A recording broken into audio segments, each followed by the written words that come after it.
Hi there, it's me, Jordan Van Haslo. Welcome to Jordan Van Haslo and Friends live on Hot 702.5 FM Las Vegas. Let's get on with the show.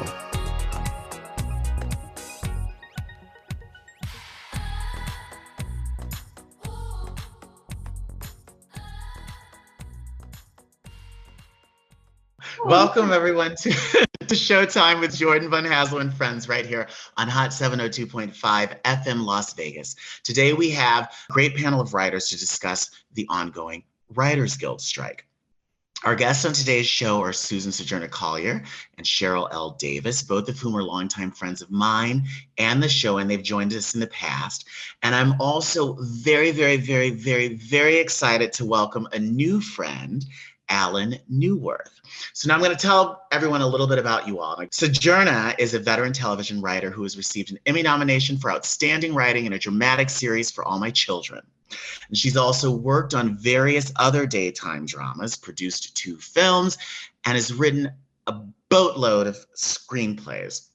She's a screenwriting professor at NYU Tisch School of the Arts, and she's also the co-founder of the Mamie and Jimmie Collier Writing Fellowship, which identifies and encourages emerging BIPOC playwrights and screenwriters. Full disclosure, through my work on the board of the Entertainment and Arts Alliance, I am a proud patron of the Collier Fellowship.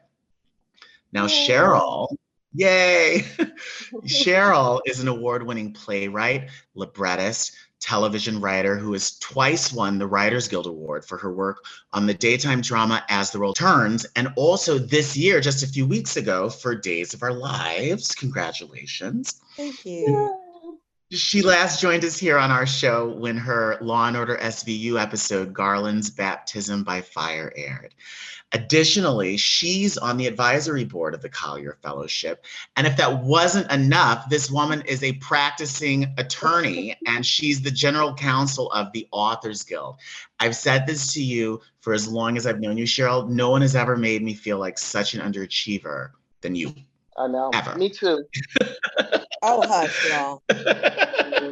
Well, our new friend Allan is a very talented writer, director, and artist who's worked across various mediums, including comics, animation, film, books. Some of his credits include Arthur, which happens to be one of my most favorite kids series of all times, and Rugrats, which is also one of my favorite kids series of all times. In fact, I want to talk to you independently because Angelica is perhaps my favorite children's character in the history of the world. As a producer, his credits include the modern classic Call Me By Your Name, starring Le Chalamet, and he's particularly known for creating the iconic comic strip Chelsea Boys. But of everything that you've done, the thing that made me most excited was when I learned that you used to write jokes for Regis Philbin's nightclub act. Yes. Oh, wow. And there's a story behind it. I'll tell you the story someday. You must. But let's get on. We only have an hour, so let's get on with our conversation with about the writers' strike. So, Allan, what was Regis really like? But no, where were you when this strike? Where was I when? No, well, I mean, I voted like everybody else to permit the guild to call a strike in case talks broke down, and there was kind of a lot of pessimism all around. Apparently, the streamers have been preparing for this for months, and so none of us held out much hope that they were going to actually come back to us with a serious, counter proposal of any kind, and they didn't. So this just what happened a few days ago, and since then we've been marching. There you go. Have you been on the picket line? Yes, twice. Yeah. Oh, wow. It's an interesting experience because as writers, we tend to lead I don't lead a solitary life, but certainly when I'm working, I don't need people around me. I need silence and concentration. And so we don't tend to congregate with each other unless we make an appointment to do it. When you're on a picket line, you're thrust together with hundreds and hundreds of your colleagues and people who you hadn't gotten to see in years, plus a lot of supporting Screen Actors Guild people, a lot of familiar faces show up. All the SNL people were marching with us the other day. It's an interesting experience. It's my third strike, so I'm kind of used to this, but it's still interesting. How about you, Cheryl? It's my second strike, and I haven't been on the picket line yet. I'm hoping to get there next week. In fact, I'm planning on getting there next week. But I remember being on the line back in, it was like 2007, 2008. And it was a strange and bizarre experience, again, being solo as a writer and just seeing all these people. Remember, I saw Larry Wilmore on the picket line, but I could not remember his name at the time. I could only think of it. Senior Black correspondent from The Daily Show. Oh, no. Did you go up and talk to him? No, I was too intimidated because I couldn't remember the man's name. Just for the folks in our audience, like, what are the main points? Because, like, just in my research and my understanding of what the Guild is asking for, it seems that there's the point of AI, this whole new wonderful AI, and keeping AI out of the unionized writers' room. The discussion of the pay for, like, the mini writers' rooms that are now becoming very, very prolific. And then the third point is pay in general, particularly since now, shows are, have so few episodes, compared to the traditional, like, 22 episode broadcast season. Does that just about cover it, or am I missing other things? I think that's it. But real quick, if I can just speak about the mini writers room. When I was writing, this is my second strike. And when I was writing, my contract went a 13-week interval. So, we knew we would be there for 13 weeks unless, you like showed your ass in the writer's room and, prove yourself, just someone that's hard to get along with in the room. And you could pretty much govern your life, figure out what you're going to do. You would get a heads up if your contract would not be renewed by week number 8 or 9 normally.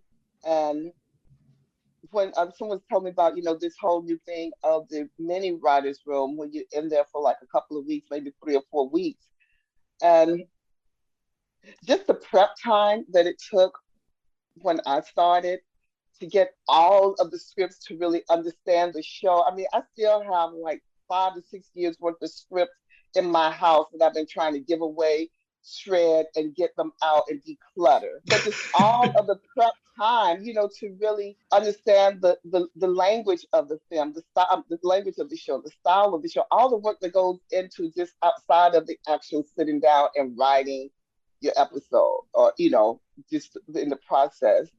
And I was like, how can any writer make plans when you just have like this mini writer's room? It's incredible. I just want to throw that 2 cents in. You know what? There's another thing that comes into play that no one ever seems to talk about, and that is that it takes time to find a show. When you're starting, especially if it's a new show, you don't really know what you're doing at the beginning. You're really not familiar yet with the strength of the actors or each writer. Almost every good series, there are a couple of exceptions, I think, but almost every good series takes time to find itself. And so now that they're doing these mini, seasons of 6 episodes, there's a 4-episode series I saw the other day, it sort of eliminates that process of discovery. And then once you've hit your stride and you really can, what you're doing, and the show, look how many series started off weak and got stronger and stronger as they went. And there are recent examples of this too, like Schitt's Creek, things like that. That's gone for the most part. So from a lot of perspectives, it isn't good. Yeah. And it's not good for the art of storytelling, to be strong storytellers. We want to do the best job, and someone's like, you've been cut off at the knees. Yeah. It also is cutting back on the training capacity for writers who are coming up, who have very little experience actually producing. I mean, most of us have a fair amount of experience actually sitting there typing onto our computer screens. But I remember when I went onto the set for SVU, it was a phenomenally different experience for me.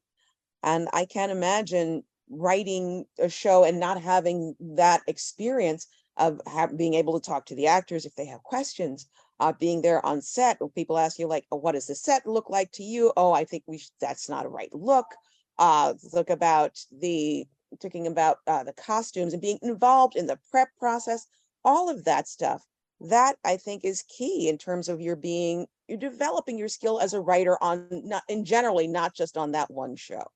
And I think that producers aren't bearing that in mind and not allowing writers opportunities to do that, because I think they just say, once if the script is done, okay, y'all are off now. Now we just have like the showrunner and like one other person, and they'll handle all the set stuff. You don't have to worry about that now.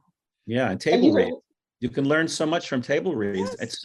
It's and you can make changes in real time when you're doing that with performers and your fellow, producers and writers. It's just it's such an essential component.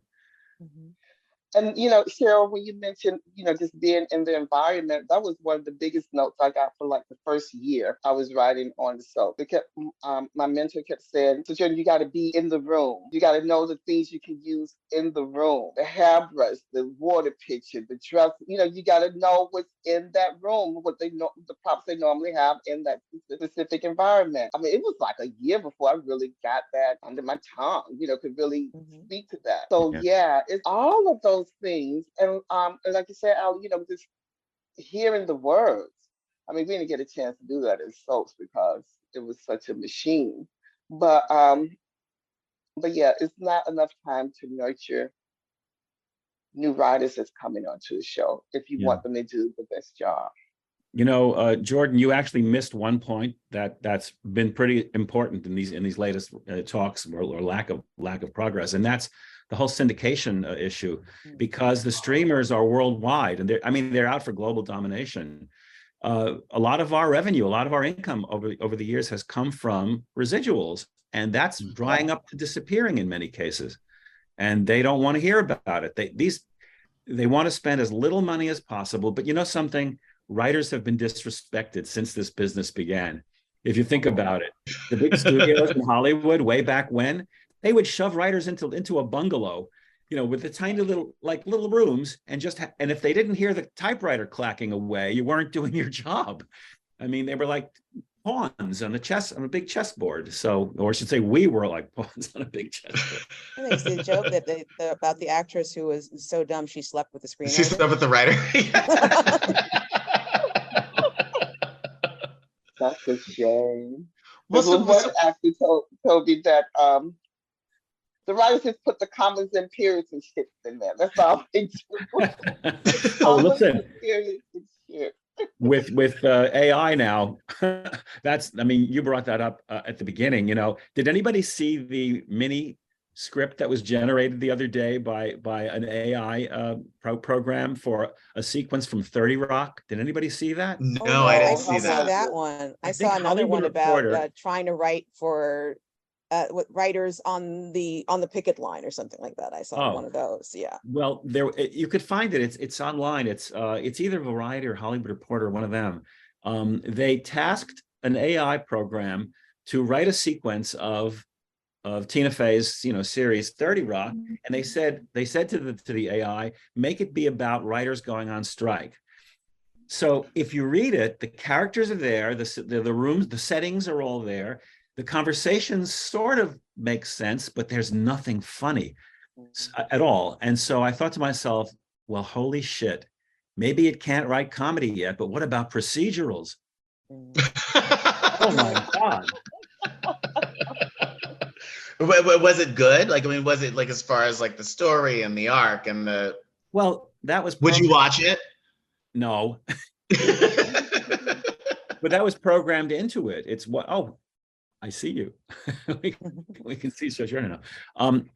It's a very weird, we're in a very, very weird place. And of course, the producers, the streamers, I should say, we're all producers too, writers in television.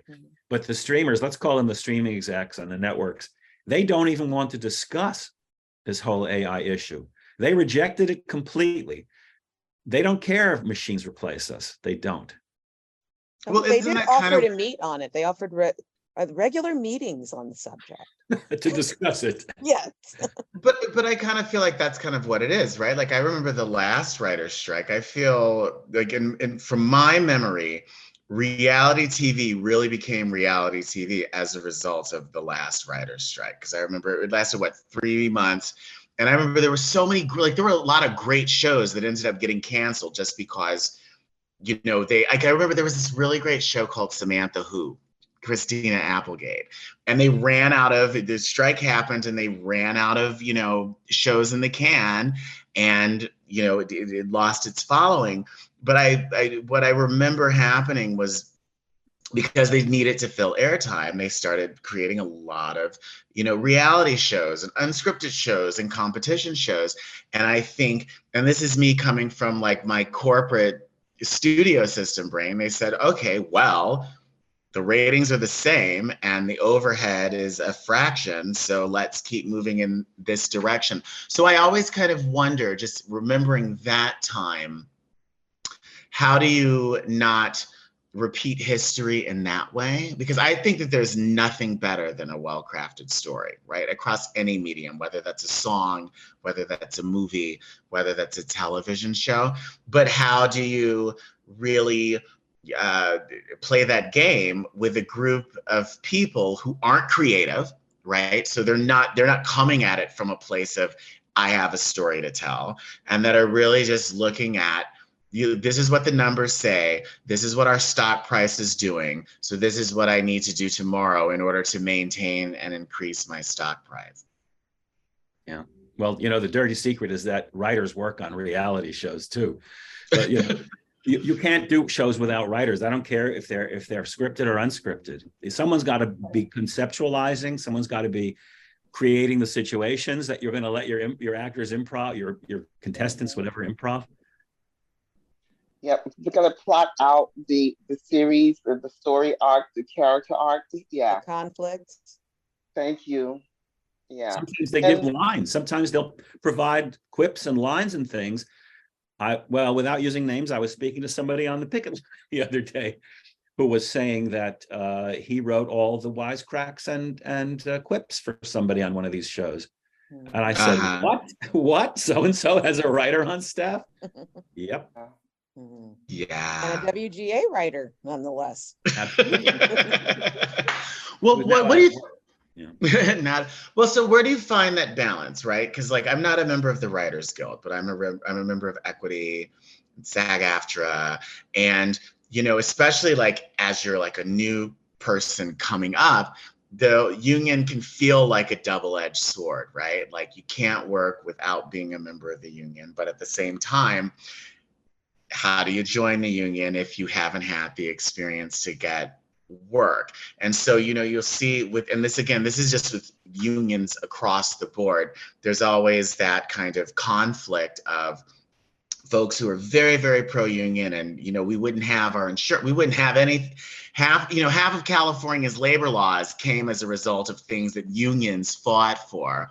But then you also have the other side, like going back, just thinking of like Actors Equity, Patti LuPone gave in her equity card, not too long ago. And her whole quip was, well, the union's not doing anything for me and I'm just giving them money. And since I'm a star, I don't need the union to work anyways. Like, where do you guys like kind of find that balance, and what you feel the union's doing for you, what they're not doing for you, and how do you kind of balance those two things? Well, now that I am older, I am thankful for the union and their 401k. When I first joined, I was like, oh, who needs that? As a woman of a particular age, like, and looking forward to it. But yeah, and the health benefits. Yeah, I mean, I didn't think about that when I was joining, but I mean, as I, grew older, it's like, oh yeah, I really need that. And when you said it's a double-edged sword, when I was trying to join the union when I first arrived in New York, of course I couldn't because no one knew me and I didn't have anything out. And, I was a no-name writer just trying to figure out how to write a play. But it was so funny. Before I got in the fellowship, I sent out like a letter. This is the ABC Daytime Writing Fellowship, yes. Yeah, yes, thank you.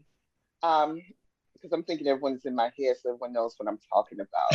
So before I got that, I sent out like all these letters out to all these agents. My mom sent letters out from Atlanta. I made phone calls. I remember one agent said, having your mom as your PR person is like the best thing. I was like, yeah, kind of is. And he called me because my mom called him. Yeah, but still beside me, just to say, yeah, your mom made me call you. But as soon as I got my contract through ABC to write, that's when those same agents called me. And I was like, well, isn't this funny now? Now I'm Sojo baby.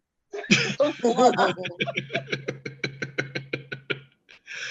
Before did I you? was just like a no one, but it's crazy getting in the union because you have to be signed by you have to have a signatory company that's backing you. But it's like, how do you get that? And the only, unless someone grandfather you in. When I was writing, there was one writer who was Agnes Nixon's nephew. That's how he got in. And there was a couple other writers that started out as actors, but they had kids and needed something more stable, and they liked writing, and they became writers. But yeah, it's even when I talk to young people about getting the union, I was like, this is how I did it. I mean, this is how other people did it. It's like this Rubik's cube. Yeah, yeah. My Didn't you say that? path, I'm sorry, Cheryl, go for no, I it. was just saying my path is really similar into the soap world where back when Procter and Gamble was having these workshops and it was like a class and Susan Dansby, the wonderful Susan Dansby was teaching it. Love her. Yes. And they asked us we got the chance to write a couple of sample spec scripts for Film of Your Choice, then Guiding Light or World Turns. And I was followed World Turns since I was a kid. So I said, I'll do that one. But so you got at least 2 scripts, which they didn't necessarily have to produce. But then they had the option of re-upping you for a total of 6 scripts. And then they would decide if they wanted to hire you or not. But it was because I was in that training program that I even had that opportunity to get in that door and to get a job and to get my WGA card. Yeah. So So it let goes me back ask to you. like you were saying that training and the opportunity for a young writer to get in the room and have the opportunity to kind of build their skills and all of that jazz. Quick There's no question. one way. Oh, you go. Go ahead. Michelle, did they pay you guys when you guys did the workshop? But they paid us for the 2 scripts. Okay, Okay. because I always wonder, because I remember hearing CBS doesn't pay for the workshops, ABC writing program, and I think NBC, they pay us. Okay, I always wonder about that. This is I was just going sidebar. to say, everybody's path into the union is different, and this is a problem that everybody asks before they get in. For me, my very, very first job in the business, I was told you have to join the union in order to work in this place, and so it wasn't Writers Guild yet. It was IATSE. It was Local 841. It was the animation union in New York. I was like 22, so I said, okay. I mean, I didn't know if it was going to be good or bad. It was a mandatory thing. I ended up being the shop steward of my company. I ended up on the executive board. I learned all about union politics. And then years later, my very first first TV series job, many, many, many shows ago, was for a signatory show. And they said, you have to join the Writers Guild. I said, okay, I'll join the Writers Guild. And that was that. So I never really I never worried about it. But kids come up to us now all the time and ask, how can I break in? How can I get in? And despite the fact that it seems daunting, somehow, is it hundreds of thousands of people who've done it over the decades? So people will continue to get in every which Yeah, way. yeah. When I had because I had to go to the WGA office. What they called me, they said, come in and fill out the paperwork. And this kind lady walked me through all the benefits. I remember before I went to the meeting, Agnes Nixon, at the time, the creator of All My Children, One Life to Live, she came to our fellowship, and just an amazing woman. I just loved her to death. And I remember when I was sharing that I was going to, I was all excited. She's like, oh, you joined the Guild? Like, so much like Clutch the Pearls. And I was like, yeah. Came to find out, she never joined the Guild. She had this big chip on her shoulder about the Guild because when she started out, she moved from, her dad sent her from Tennessee to New York.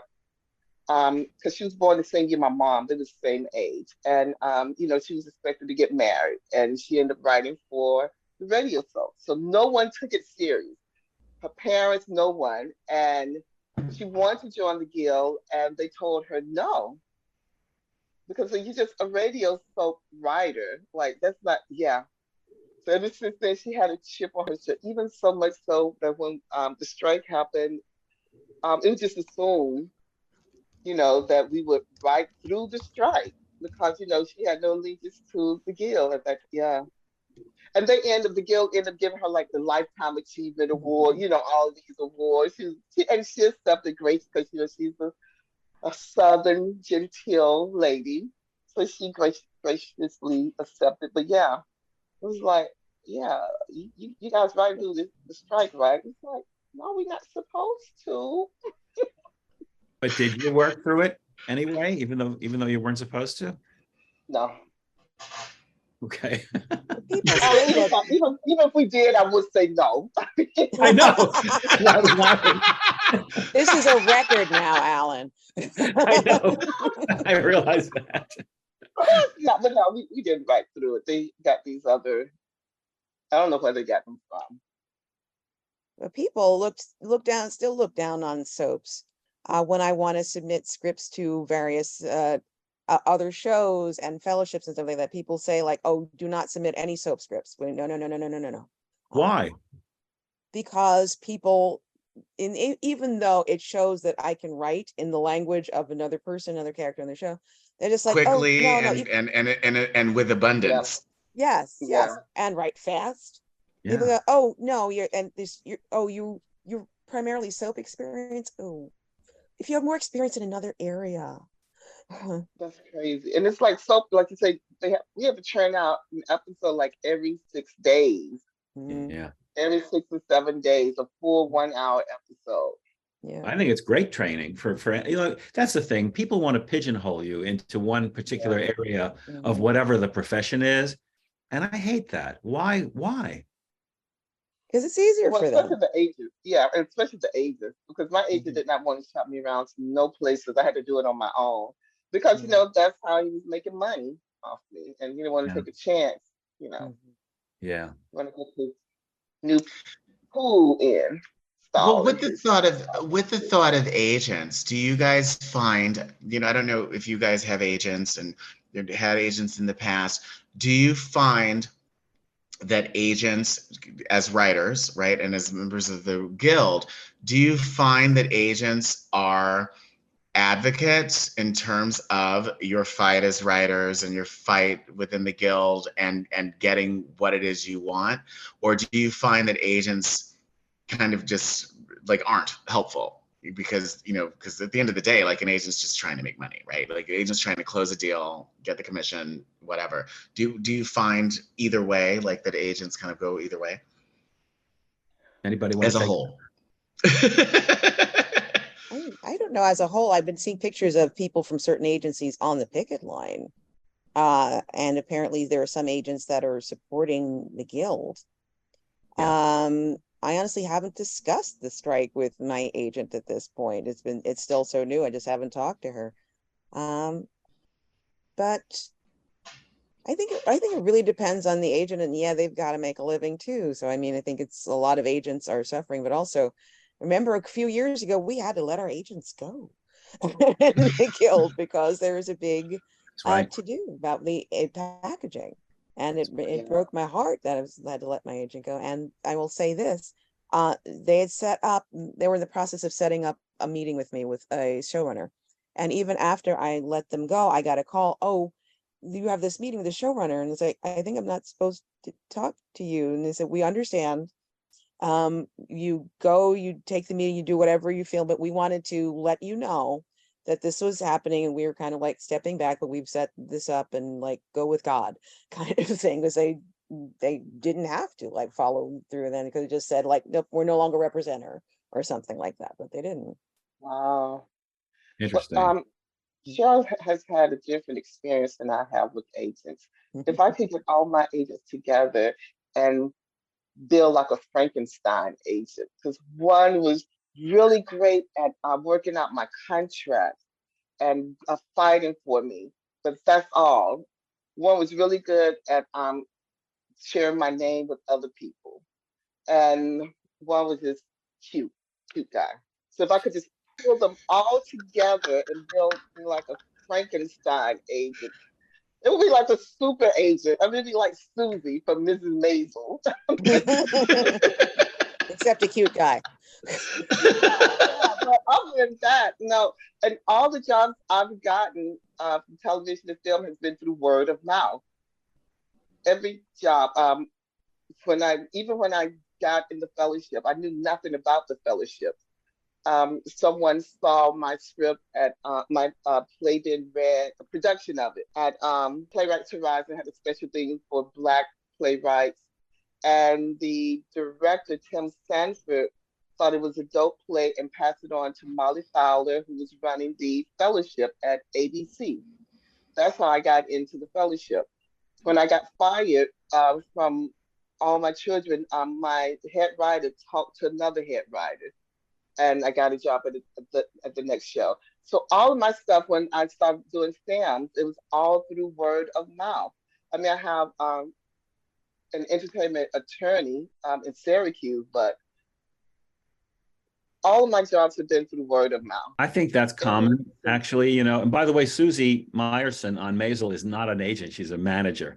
And managers are able to do things that agents can't do. Yeah, I think agents are sort of caught in between both sides right now, because they mostly interact with their clients and have sympathy to us, but they also have to work with all the network and the streamer people. So I haven't even talked to just like Cheryl was saying, I haven't even talked to my agent about this yet. Although I'm going to. I'm definitely going to. Yeah. Yeah. I would say, go for it, Cheryl. When we let go our agents and the Writers Guild set up like the platform, there's a platform on the Writers Guild website about opportunities and things like that. And there were also a couple of lists generated of like women writers and writers of color and things like that. And I, of course, put my name on every list imaginable. And like, even like a couple years ago, after I still got I gone back to my agent, somebody reached out to me based upon reading my name on the WGA list and said, "Are you available to develop some things?" Yeah. Who are you? How did you know about me? And they said, because this list that the WGA created. I looked on it and said that you look like a suitable person for us to work on the show with. Well, there you go. Your union at work. Mm-hmm. Lists are still there, you know. The lists are still they've become, instead of lists, they're now little mini groups of various different I guess they've categorized us in many different ways. Yes.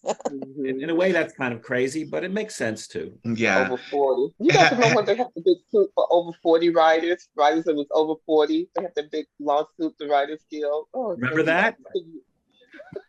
Tell us about. Wait, I don't remember that. What? Tell us about it. Was she writing for Felicity or something like that? Like a young show? Yeah, and ageism crept up with the writer, and the guild sued, had this big suit, and if you were a writer over 40, you could take part in the suit. Cheryl and Sojourna, did you both take part in it? I did. I think I did. I'm pretty sure I did. I think I was did. over 40. I don't think I was in the WGA when they brought this in. Oh, you know, when they kept on reminding us that it was going on over like a period of years, and I kept saying, I don't need this, and then toward the end they said, this is your last chance. If you want to be part of this, there's going to be a huge settlement, but you won't get a dime if you don't do it. So I said, you know what? It's going to take 2 or 3 days to put all the info together, fill out all the forms. I thought, I'm going to spend the 2 or 3 days doing that as a job and see what it pays. And boy, did it pay. I got a big check. Yay, good. Yeah, that's a long time ago. It's spent. Yeah, right? It was over 10 years ago. No, it was more than 10 years ago. I think it was. You guys are better than me, though, because, see, I'm so vain that I would be like, no, I'm 32. I can't do this. Like, How involved? They were hounding us a lot. They were because I remember getting a lot of emails about it.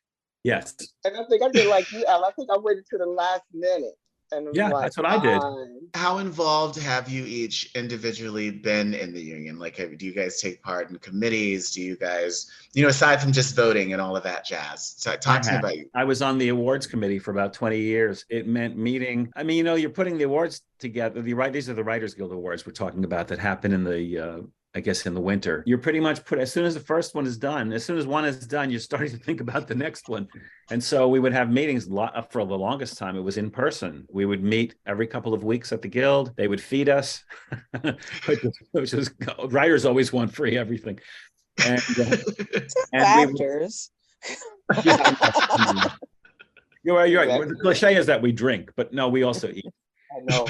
And so I was meeting, my God, I'd say every other week or so for close to 20 years.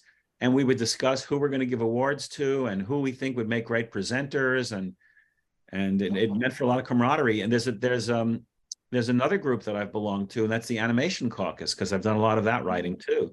How about yourself, Cheryl? Oh, I've been involved, I guess not so much official guild stuff, but like there's something, the WGA East Women's Writers Salon. And I love taking part in those. I get the emails and we have chats and we have get-togethers, and I think that's a lot of fun. And I also met up with a group of West Coast writers, and we have our own little separate group. Actually, we're doing this monthly meet where we would talk to each other about like, well, this is what I'm working on. Do you know anybody's doing this kind of show? Can you read my script? Can you proof my script? Can you do all this stuff? The last time I was out on the left coast, I actually met them in real life because we'd only been Zooming for the past few years. And there's a picture like, oh my God, we're all real people. How was it being with all of them? It was wild and it was wonderful.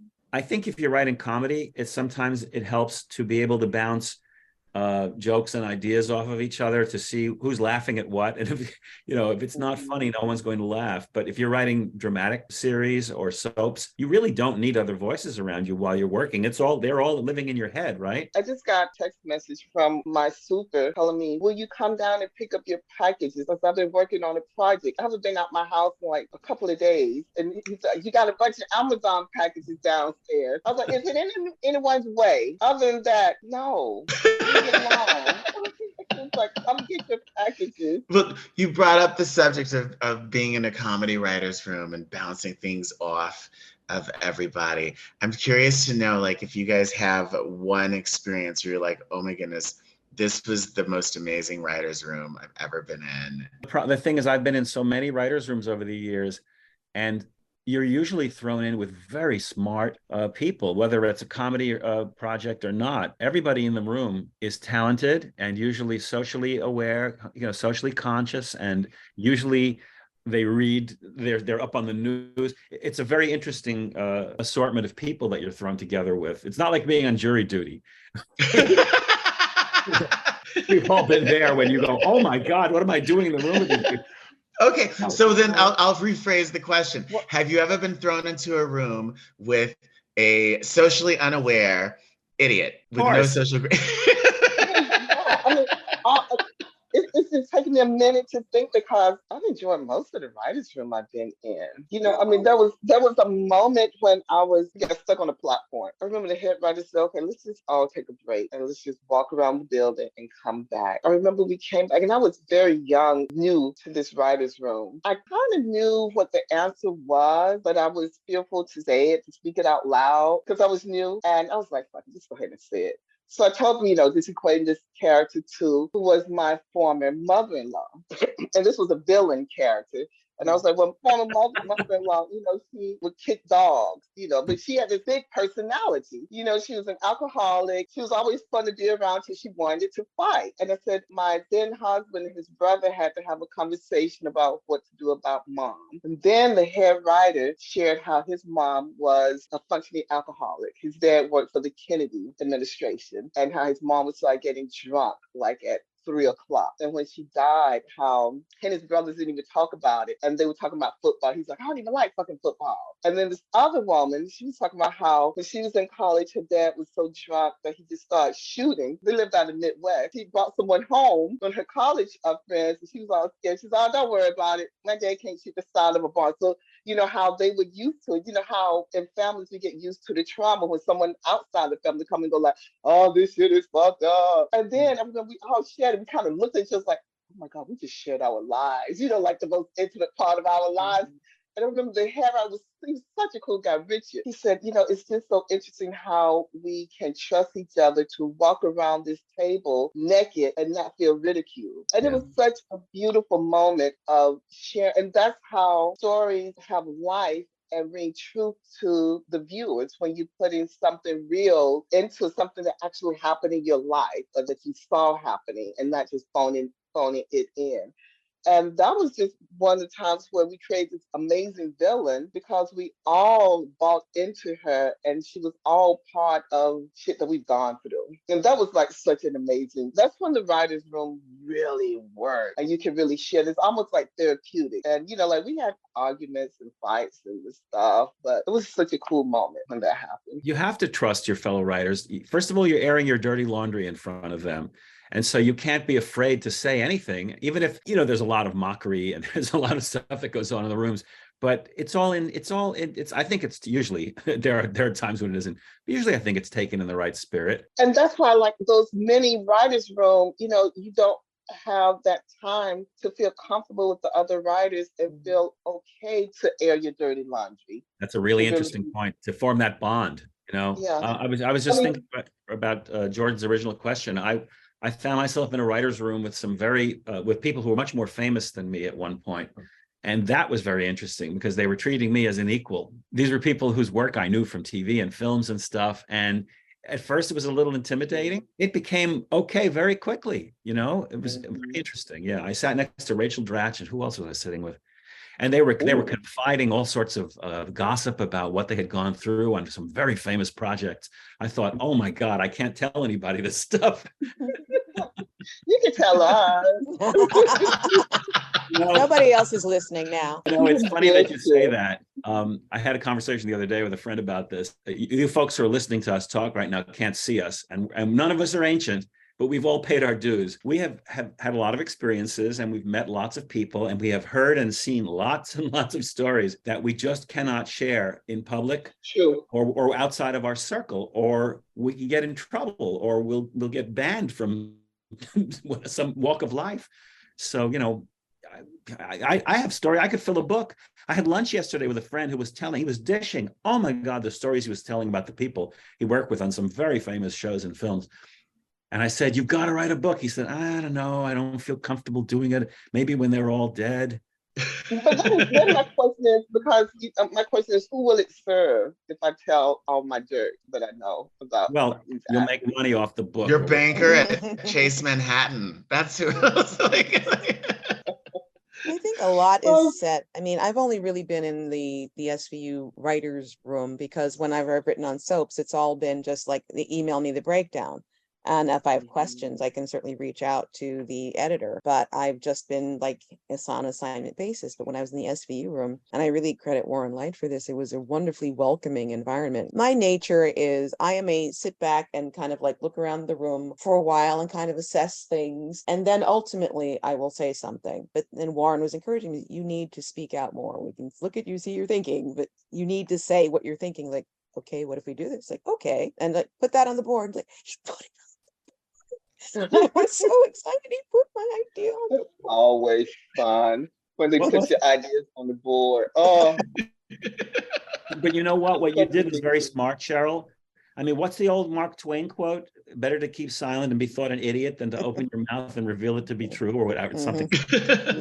Remove all doubt. When I started, I was in the writer's room, and because they were doing this thing where they invite a script writer to sit in or phone in so they can hear our conversation. But yeah, I started out as a breakdown writer.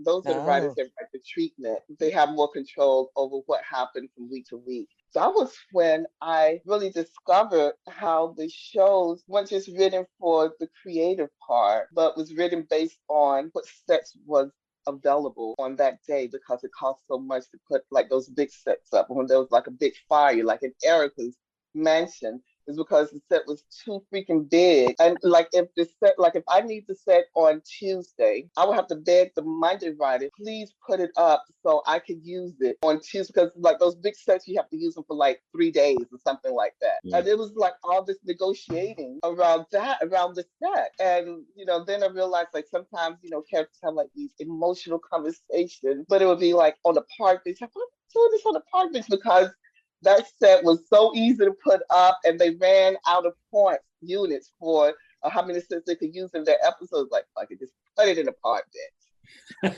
So,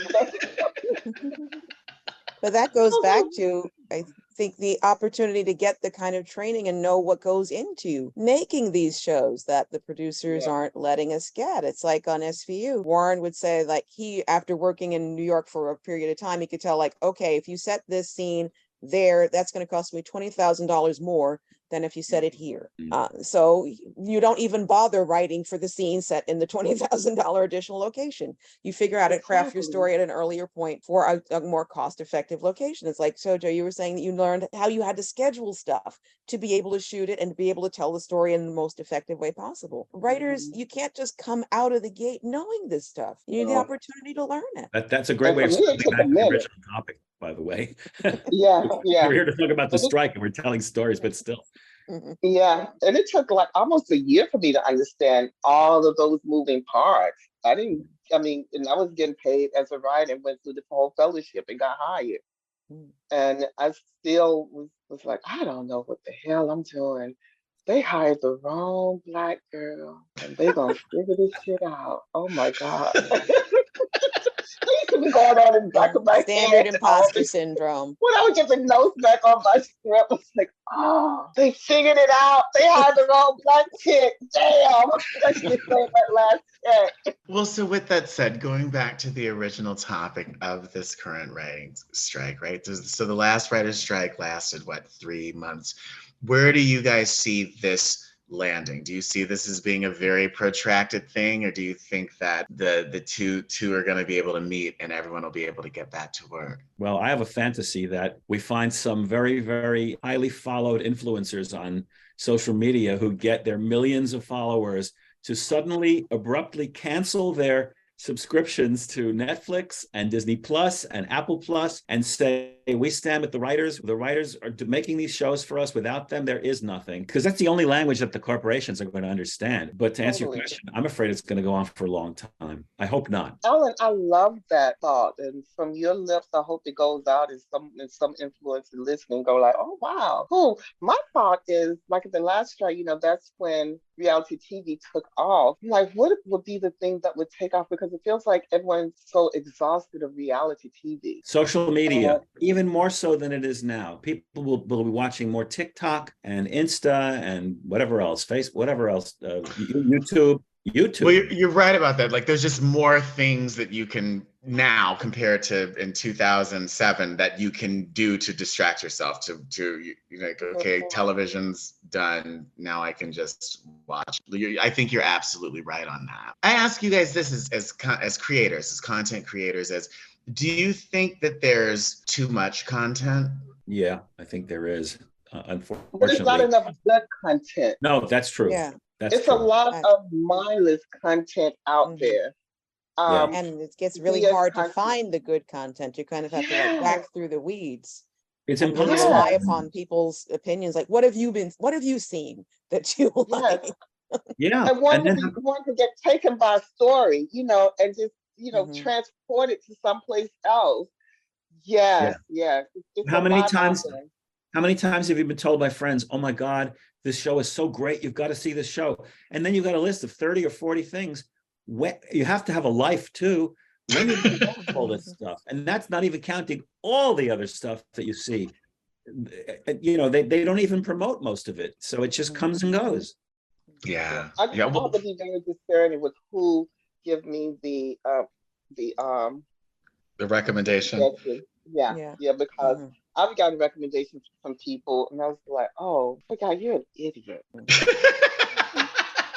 then you know not to watch it. So, but that has happened to me twice. Watching like the first episode, it's like, this is garbage. Oh, that's who told me to watch that. But then friends will also tell you, like, okay, the first like season or the first like couple of episodes are crap, but you got to push through those to get to the good stuff.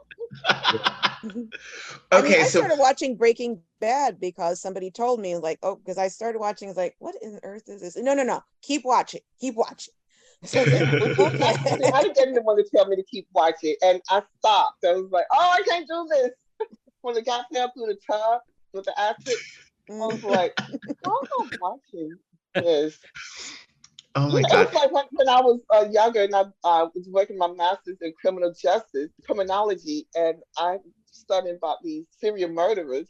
And some things I refused to write as notes what they did to the body that never came out in the news. I was like, why am I torturing myself trying to get a degree in this? I'm having nightmares. Yeah. It was like watching Breaking Bad. It was like that. Yeah. But it's worth sometimes pushing through.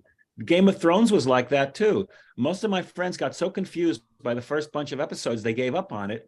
And I kept saying, stay with it. It'll become clear. And then it's one of the most awesome shows you'll ever see on TV. And I had someone to tell me to stay with it, and I did. And yeah, I was very pleased. Yeah. But I and you were very pleased. Everyone watched it. So I had no one to talk to about it. As much I would love to keep talking, we're unfortunately coming to the end of our time. But this has been the most riveting conversation. So I want to end it on this, going back to the strike, going back to the union, going back to what we were just talking about, there being so much content, right?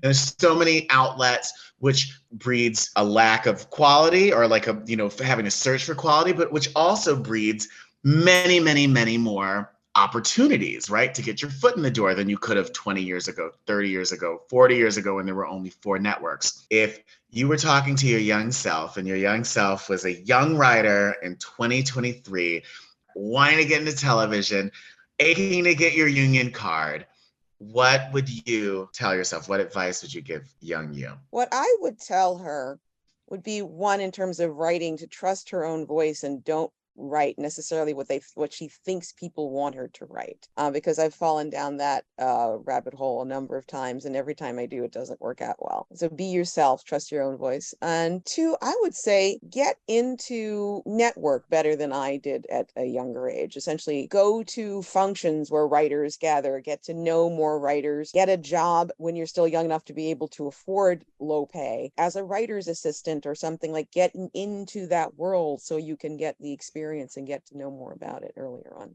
I would, like Cheryl, tell myself to trust your voice. That was my main thing, not trusting my voice and writing what I thought I was supposed to write, writing what was supposed to be commercial. I want to say speak up more and try to be around more writers. I think I would listen, I would eavesdrop on the message Cheryl would give younger Cheryl. I'll tell younger Sojo. That was such a Chat GPT answer. It's like everything that Cheryl said, I'm going to regret. Good advice. I'm sorry. It was good advice. Because I wanted to say, send your script out to the fellowship earlier, but I don't think I was in a headspace to do that. I think if I would have gotten that opportunity at an earlier age, I think I would have squandered it. You weren't ready for it. But would you tell her to make sure that her mother makes more phone calls on her behalf? That and yeah. And not drinking too much. How about you, Allan? Well, obviously, I would say exactly what Cheryl and Sojo said, but also I've had written a bunch of shows, and so I've had very young writers, and I constantly have young writers coming to me. They find me on LinkedIn or they find me wherever, and they want to have Zooms with me or phone convos with me, and I do it. And I always tell them, network more, get to know showrunners, get to know head writers, and you can do that at these get-togethers, because they're the ones who are going to hire you. And the other thing I say, and I tell this to people on staff that I've learned the history of your profession. Read, watch, absorb. Don't close yourself off. Don't only absorb things from 1995 and above. Pay attention to what happened before, because so many times people will come up with an idea, and I'll say to them, you realize you're doing the same thing that so-and-so did, and whether it's a film or a book or whatever, and they'll go, well, no, what is that? I'll say, watch it, read it, and they don't. I think you should know the history of your profession. I think you should. It makes you more, and live life too, by the way. Becoming more rounded as a human being makes you a better writer and a better storyteller, I think. 100%. Well, thank you guys for joining me. And here's hoping that this strike doesn't last too long. Fingers crossed. But thank you, Allan Neuwirth. It's such a pleasure meeting you. And I can't wait to meet you in person and get a bunch of dirt on Regis. Cheryl L. Davis, it's always a pleasure to connect and kiki with you. And Sojo, I love you. And thank you all for listening to us. You'll be hearing us next week on another episode of Showtime with Jordan Von Hassel and friends right here on Hot 702.5 FM Las Vegas. And don't forget, you can download the Hot 702.5 FM app and listen to the show in real time.